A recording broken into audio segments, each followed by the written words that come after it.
Everyone, welcome back to my Caliente Kitchen, and today is St. Patrick's Day, so I have, of course, a green smoothie. Actually, this green smoothie is made with apples, orange juice, celery, spinach, and actually it's a very dairy smoothie. I like dairy things. I'm not happy St. Patrick's Day. St. Patrick's not dairy, the smoothie is. I feel dairy. This is so good. Well, speaking of dairy, we're gonna actually talk today about the dairy dozen. And this is a serious conversation today. As a nation, by the way, we're in crisis, not just because of the pandemic, but actually more Americans, or less Americans, I should say, are eating less fruits and vegetables. The consumption of fruits and vegetables is actually declining. And only 1 American out of 10 is meeting the recommendations of fruits and vegetables. And we know the benefits. They're outstanding because of their antioxidants, vitamins, minerals, immune system support, especially for now as we are confronting this pandemic. But instead of eating more fruits and vegetables, we eat less. And then we have groups that come up with this list called Dairy Dozen. So actually, I have a guest today, Teresa Thorne. Hello, Teresa. Hello, Teresa. You hear me? I'm here. Okay. I hear you very low. Can you, the volume? Hello? Can you hear me? You can hear me now? I'm sorry. Okay, so Teresa, you are the executive director of the Alliance of Food and Farming, correct? Correct. So tell us a little bit about your organization first. Sure. So the Alliance for Food and Farming, we represent both organic and conventional fruits and vegetable farmers. Our mission is to provide credible information to consumers about the safety of both organic and conventional. We want to reassure them that whatever choice they make, eating more is always the right choice. Perfect. So your organization does not only promote conventional, but promotes both of them, correct? Correct. Again, we support consumer choice, organic, conventional, local, whatever. We just want you to eat more. Exactly, more fruits and vegetables. So tell us about why these vegetables and fruits are considered dairy, because are they full of dirt and manure? Why dairy? Well, they're not at all. They're among the best things you can eat, and individuals like yourself, Manuel, it's one of the only food groups you recommend we eat more of every single day. So one group in particular likes to call them dirty and make unfounded safety allegations by the release of their so-called Dirty Dozen list every year. So they're exceptionally healthy. They're not dirty, and we take a lot of concern about them being labeled in such a negative way. Exactly. So they use scare tactics to scare people so that they only buy organic. So so my understanding is that this organization really is going after the consumer to buy organic only, correct? So that we believe that's their motivation. That's certainly their recommendation. However, this list has been discredited by the scientific community, including peer-reviewed research that shows that their suggestions of substituting organic for conventional really doesn't result in any decrease in consumer risk. And that's simply because the levels on conventional, if they're present at all, are really, really low. So low, in fact, a child could eat hundreds to thousands of servings of any of these fruits and vegetables in a day and still not have any impact from pesticide residues on their health. So now my understanding, so everybody is clear, they're calling it dairy because of the pesticides. That's their allegation, yes. Okay. Now, yes. Correct me if I'm wrong. In the organic industry too, they use pesticides. Yes, no? So there are pesticides used, yes, in organic production as well. Both organic and conventional pesticides are stringently regulated by federal and state guidelines, and farmers follow these to the letter. Government safety sampling definitely shows that. Again, consumers should be reassured that whenever a farmer is using a fruit and vegetable, his or her family, that's their first consumer. And so the safety and the food safety is always their priority. Exactly. Now, one of the reasons why I remember getting an email from the Alliance telling us about citruses this year and how they saw the sales of citruses went up last year because of the vitamin C content. So that's what got me. It's like, wow, they're really going after money. So now they won. So tell us about the citrus situation right now.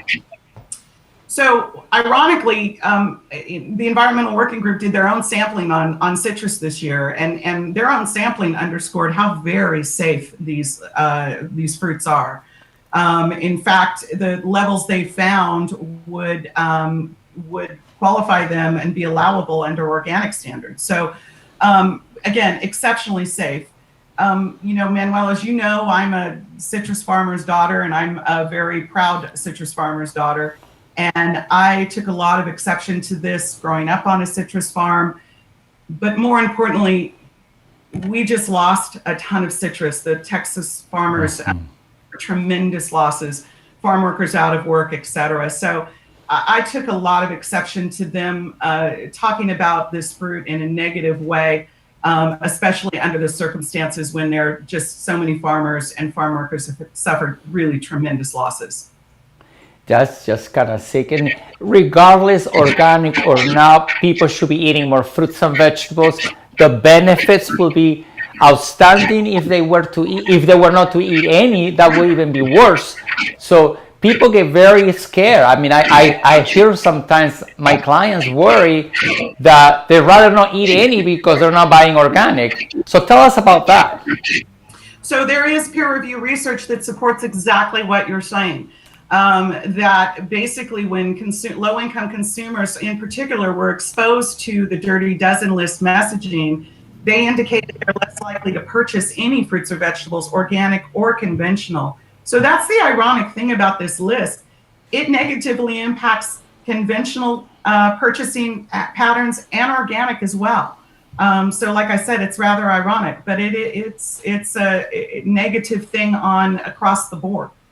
That's right. Now tell us, I know there's a calculator on the website. The website is fruitsandveggies.org, correct? Safe Fruits and Veggies, yeah, safefruitsandveggies.com. Safefruitsandveggies.com. So there's a calculator that people can go into and actually look at the amount of fruit they can eat. And when I enter, either apples or cherries or whatever the fruit is, I mean, they will have to eat like thousands of servings in order to even if they find any pesticide residue, correct? Correct. And this was developed by toxicologists with the University of California's Personal Chemical Exposure Program. And what they did is they analyzed the government finding to look at really how safe these fruits and vegetables are. And this is, it's amazing how much you can eat in a day and still not have any effects from residues. And that really shows how low these levels are. And I want to reiterate, if present at all.